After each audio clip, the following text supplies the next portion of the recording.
John, I want to talk with you a little bit about Catholicism, in particular distinctive characteristics of Catholicism. I really think it's sort of a difficult question in many ways to figure out what is distinctive about a religion, because as soon as we try to do that, you name almost any kind of characteristic of Catholicism, and we can probably find some other religion that has a similar characteristic. So I think it is difficult. My own approach to it usually is to try to create something that is not unique but is distinctive, and see the portrait that comes forth from that and see if it fits as people look at their own experience. So I want to talk about characteristics of Catholicism and focus in a little bit on the sacramental principle.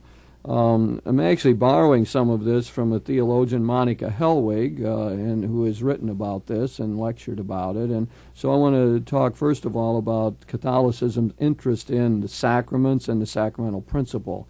I wonder some of your own thoughts, John, about this characteristics of Catholicism. I mean, we both should be able to talk about it since we are Catholics and live in this tradition and try to work out of it in one way or another.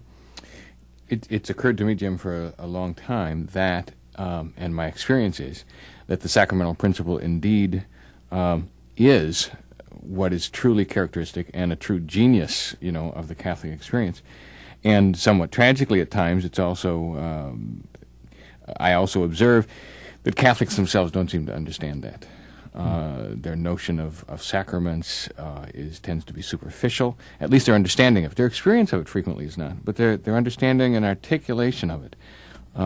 When I do various seminars and teachings with various kinds of lay ministers, for example, we talk about sacraments, and I develop the whole thing about symbolism becoming what it symbolizes, which seems to me, as I recall, is pure Aquinas kind of thing, and reestablished in a contemporary way by Carl Jung and stuff.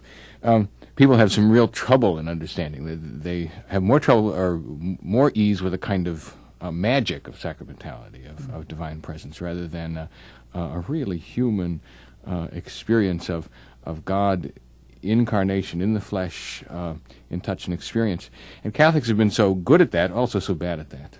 Yeah. Well, in other words, you agree that we really do have a central characteristic here in Catholicism, and I think there's no doubt about that, this sacramental principle, but that it also needs a lot of thinking and reflection and working out exactly what we mean by that. Let me take a stab at a broad general approach to it and say that what we Catholics seem to have a sense of is that God is present to us in and through the material world. That there's a broad sense in which God doesn't just jump down from the heavens and put an idea into our mind, but God works in and through this physical universe of ours, that grace is really incarnated. It is, one way of saying it is, we believe in the incarnational principle. Incarnates, that means that spirit is put into matter, into body, into flesh.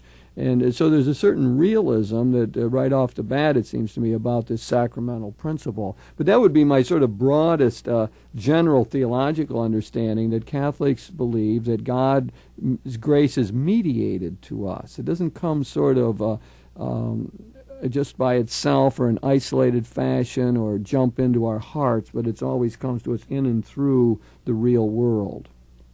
Even the idea of mediation, although accurate enough, I guess I don't like the idea as much as I would say God communicates to us in the only way that such creatures are able to be communicated to, and not being pure spiritual beings, if you would, and not able to sense purely spiritual kind of things, at least very well, if at all.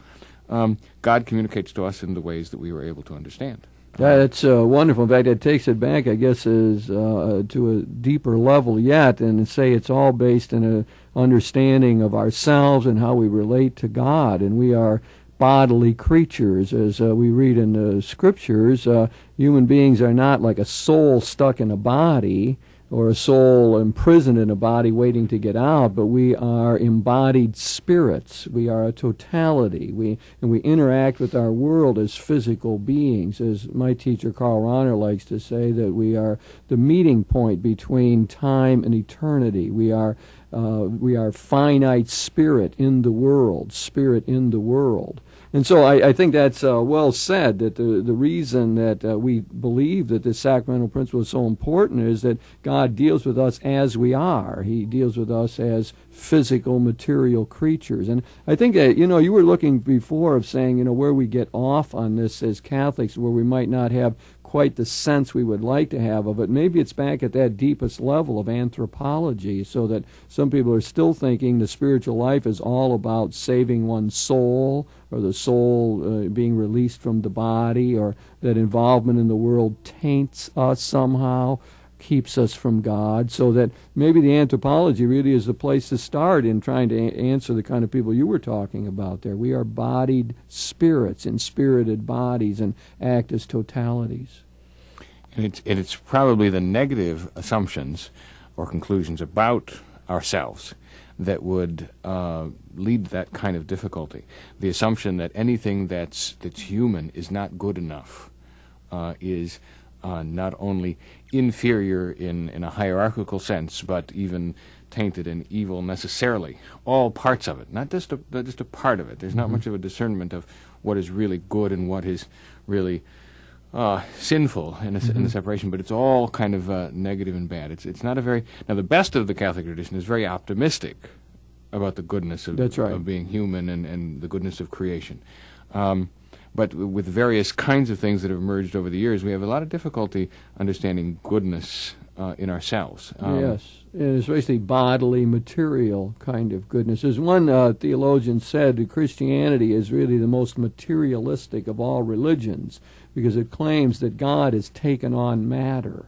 God has created matter just as God has created spirit, and when God appears in human history, it is as a full human being, taking on our flesh and blood, so that, as we say, the Word has pitched his tent in our midst. He's suffered all that it means to be human and enjoyed all that it means to be human. So that, when we go back to, we're talking incarnational principle, you can talk about it in general terms, that God's grace is incarnated, placed in matter, in flesh, in body. But then it also gets pinpointed in Jesus of Nazareth, who we say epitomizes what the divine-human relationship is all about. This is God made flesh for us. So we look at Jesus and we see what we really are, what we're supposed to be. And we see in Jesus one who's immersed in the world. I often think how little Jesus talked about sort of purely spiritual kind of matters or churchy matters, how much he talked about birds and flowers and housewives and fishermen and everyday life.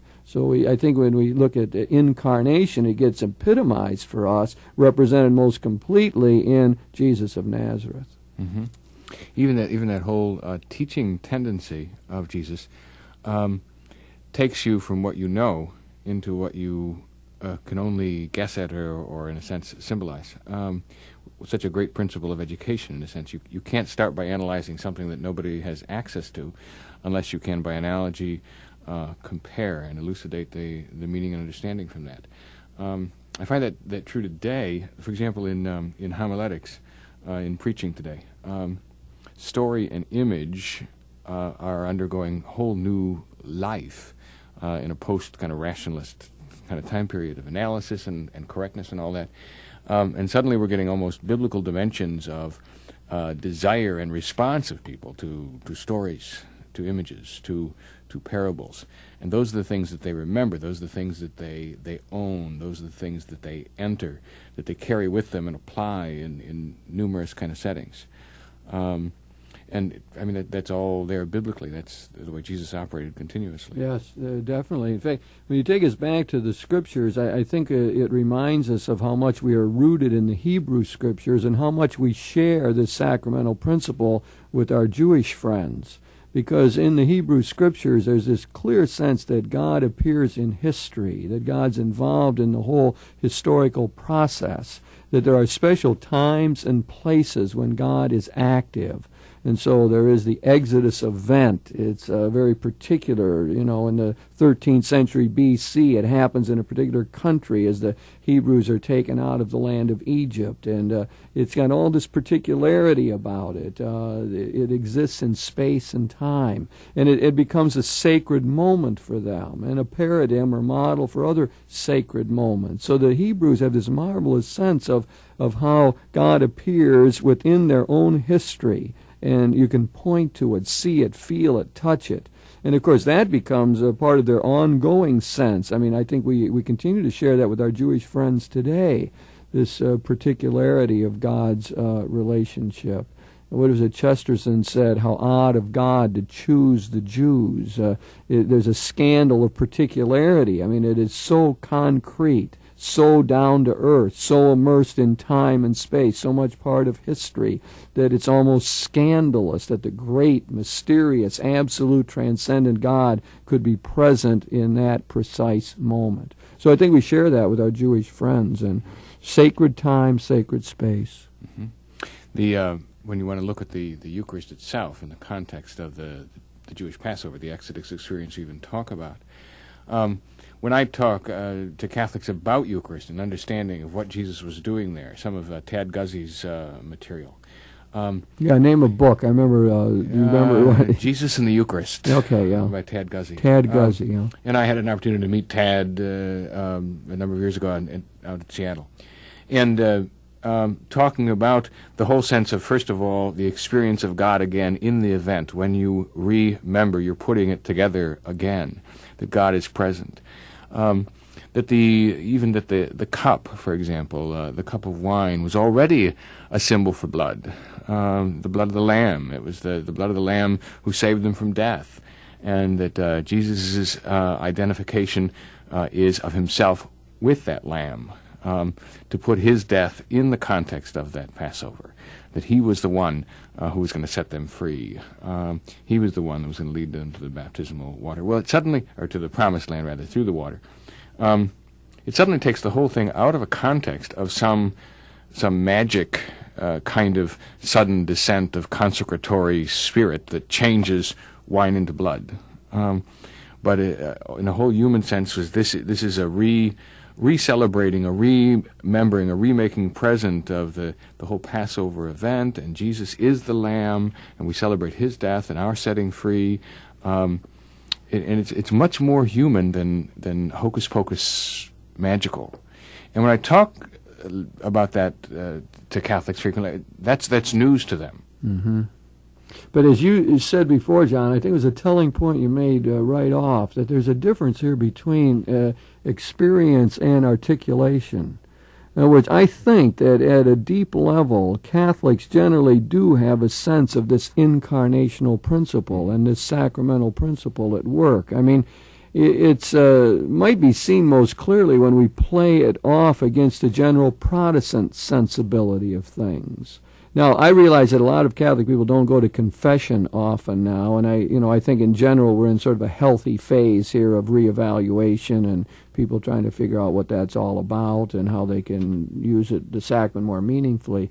But there still remains a sense within the Catholic community that there's something positive about confession, of saying it out loud, of going to the priest as the representative of the community, of hearing the words of absolution, of having a definite penance to do, and so on. There is a sense that's a good thing to do, that it makes sense, that it's human, that it fits our nature. Whereas if we talk to our Protestant friends about that sort of thing, there's a very different sense, like, well, why do you have to do that? Why don't you just open your heart to God? And why don't you just seek God's forgiveness directly?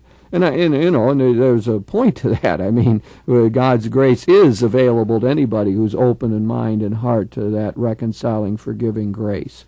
So I don't mean to paint this as black and white, but there is, between Protestants and Catholics, but there is clearly a different sensibility. So what I'm saying is, at the experiential level, Catholics do have this sense of incarnational principle, that grace is mediated to us through realities, and that the realities contain the grace or are, really bring about the encounter with Jesus Christ. I could expand that and just say there's a Catholic sense of blessings of things. Maybe you want to talk about the sacramental thing. Yeah, stay with it. Then I'll wait and go back to that. But see if you want to respond to my sense that there's an experiential understanding of this. Not only is there a good experiential sense of it, I think that healthy human beings have a good experiential sense of the sacramental principle on the very notion of confession. I remember in my early education hearing a number of people, among them psychologists, talking about healthy Catholic notion of confession, how significant it was for people to be able to unburden themselves. And they're not talking in any religious kind of perspective. They're talking in purely human kind of psychological terms. And then Catholics' confession became unpopular for them, and they ceased going as often. And where does it emerge the strongest? It emerges the strongest right now in a non-denominational and yet very God kind of centered practice in the 12 steps of Alcoholics Anonymous and all the other anonymous programs, who talk about complete moral inventories, talking about the exact nature of all their faults and defects in their history with at least one other person, and then on an ongoing basis continuing to admit and deal with that in a very human kind of way. And I'm hearing from all kinds of alcoholics and other kinds of people the need to be able to do that. The need to be able to talk to a sponsor on a daily basis.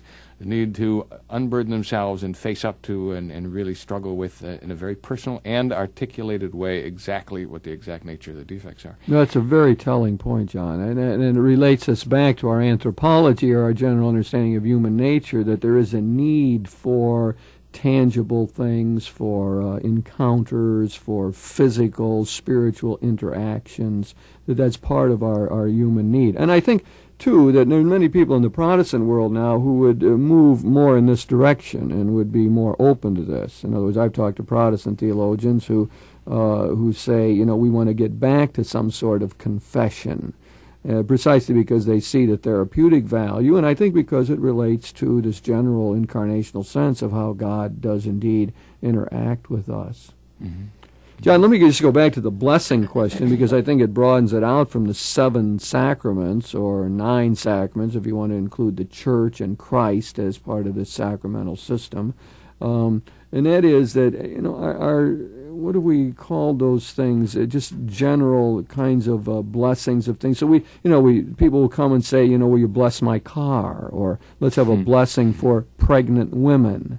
Or, let's surround the sacraments with these other sacramentals, with these other kinds of blessings. And I think there's, a great sense that, these things are vehicles of grace to us, all the human realities, everything that we go through in life. It's like the giving of the rings at the wedding ceremony. They symbolize a deeper commitment, a love that's being shared between the couple, and so on. So it is the same way with any of the objects, sacred or secular, that we bless as part of the Catholic tradition. These things are not just merely secular. In fact, as Teilhard de Chardin said, for those who have eyes to see, nothing is merely profane. Mm-hmm. Everything is sacred, and that's part of this incarnational sense, I think, as well. Let me talk about blessings. When I was first ordained, somebody would come up to me after Mass and say something like, would you bless this rosary of the medal? Or would want to leave it in the sacristy counter for me to bless. That's when I would feel most uncomfortable, is just blessing it. Mm-hmm. There. I mean, I'm the only one in the room. This object is on there as if I am a manipulator or controller in some spiritual world, and the fact that this has a blessing upon it will make a difference. And I was really intensely uncomfortable with that. I'd be much more comfortable with the person holding the rosary and say, who's the rosary for? Exactly. And because the blessing is for us. It's a prayer of the community. It's not as if I'm one of the grand magicians that can manipulate in this spiritual world. But it's a prayer for people, that this object might be a reminder, a help, an assist, a support that touches upon that whole need to touch. You want to respond? Yes, that's well said. I fully agree. Pastorally, I feel much more comfortable with that, and I would use almost exactly the same words you were using, that, like who's giving this to whom and why, and let's pray now together that it will be a sign, a reminder of God's presence, of the workings of the Spirit, of the friendship that prompted the gift, etc. Yeah, I mean, I think that's exactly the way it works. And, of course, the point that you've made a number of times now, I think really has to be taken seriously, and that is that any strength of a religion is also probably going to have some weakness connected with it. And Catholicism, being such a strongly sacramental religion, is always in danger of formalism, of magical understandings, of thinking the sacraments work automatically, and so on. And so it seems to me a sound theology has to try to respond to that, but we have to begin by admitting the real danger. And I think there always has been that. We had that phrase ex opere operato in the traditional theology. The sacraments work just by the fact of having been done, of performed.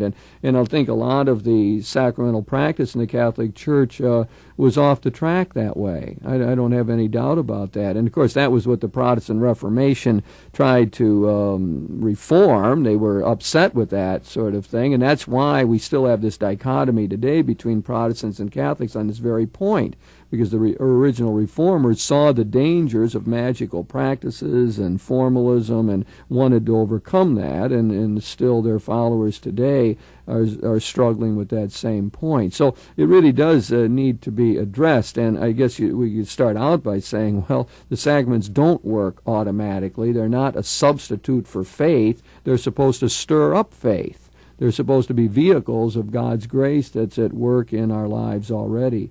So maybe at that level we can begin to respond to this magical sense. Anyway, you want to go someplace with that, or? Yeah, let me tell you. Sacred objects, for example, in terms of Catholics' experience, whether those sacred objects be the Rosary, or in fact even the Eucharist itself, in terms of when we want to talk about sacrament, it appears to me that the danger is indeed a defining God, a boxing God into a category, or boxing a God into an object, putting limits around God's being, God's presence, which is an idolatry kind of thing. Yes. And that even our practice of Eucharist has at times moved in that kind of direction, as if God can be held within something, instead of being present in that and all things in different kind of ways. Yeah, that's why I think, John, that part of the answer to this is, again, to start out with a proper understanding of the divine-human relationship, especially our doctrine of God, in which God remains the ultimately mysterious one, as my mentor Karl Rahner likes to say, the incomprehensible one, as I like to say, the inexhaustible one.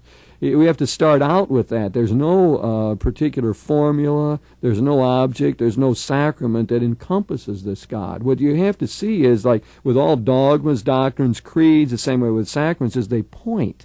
They're pointers to a deeper relationship. They're pointers to a grace that's always already there. As Rahner likes to say, remember, the sacraments are the extraordinary means of receiving God's grace from a numerical perspective. Extraordinary. Most people are reconciled, nourished, helped through death, forgiven, etc., apart from sacraments.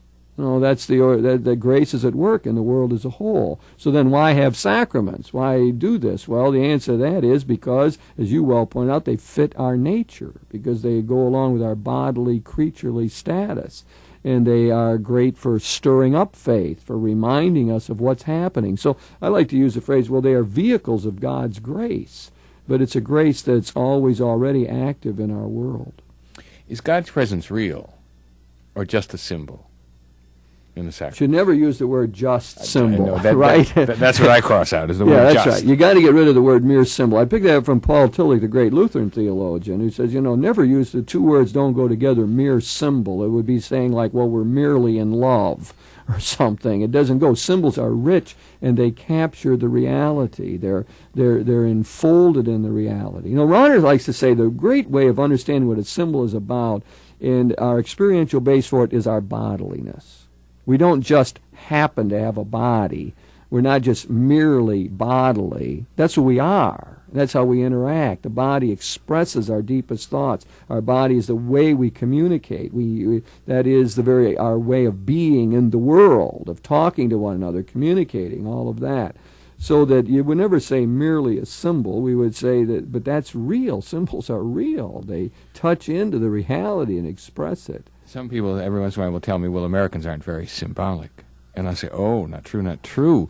The cloth that we call the American flag in red, white, and blue colors, would you call that just a symbol or merely a symbol? Well, try burning one time and watch how people respond to it. It's not just merely a symbol. Right. It has deep felt meanings that have been laid upon it. Of course it does. It's a great example. Yeah. And there's other ways. I mean, I try to do that too. I mean, talking to young people about their symbols are out. I says, well, if you're getting married, do you want your boyfriend to hand you $500 and say, go buy yourself something?